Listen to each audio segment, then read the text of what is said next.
به دومین ویدیو از کانال فرازن خیلی خوش اومدین. امروز تو این ویدیو میخوایم بررسی کنیم که چجوری حسمون بهتر باشه. شماره 1، حواست به محیط باشه. اتاقت، خونت، محل کارت، اینا رو جوری بچین که حالت رو خوب کنه. سعی کن هر چند وقت یه بار یه تنوعی توش ایجاد کنی. سعی کن همیشه مرتب نگهشون داری. شماره 2، نور خیلی واسه حس و حالمون مهمه. صبح دریافت نور خورشید حداقل 1 ساعت.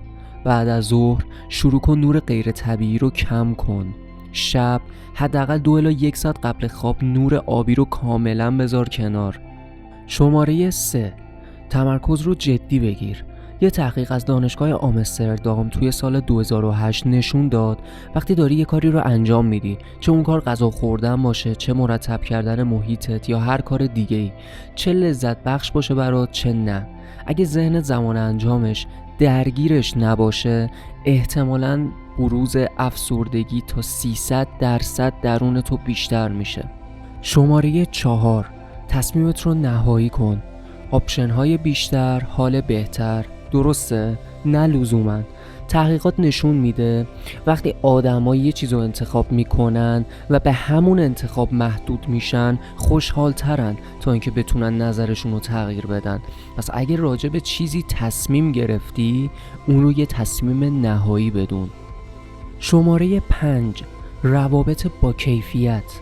مجله هلسلاین میگه این مورد از همه موارد دیگه میتونه تاثیر بیشتری داشته باشه و 2 عنصر رو واسه روابط با کیفیت معرفی میکنه.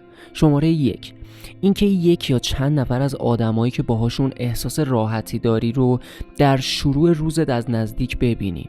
شماره 2، اینکه به طور مستمر با آدمای اطرافت ارتباط و تماس چشمی برقرار کنی. شماره 6، تحرک مستمر. توی این مورد تحقیقات اونقدر زیادن که به خیلی از اونا میشه اشاره کرد.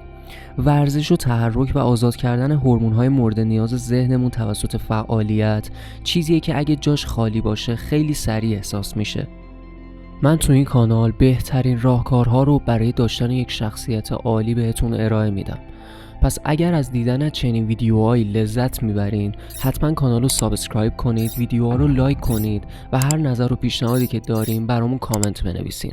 تا درودی دیگر، بدرود.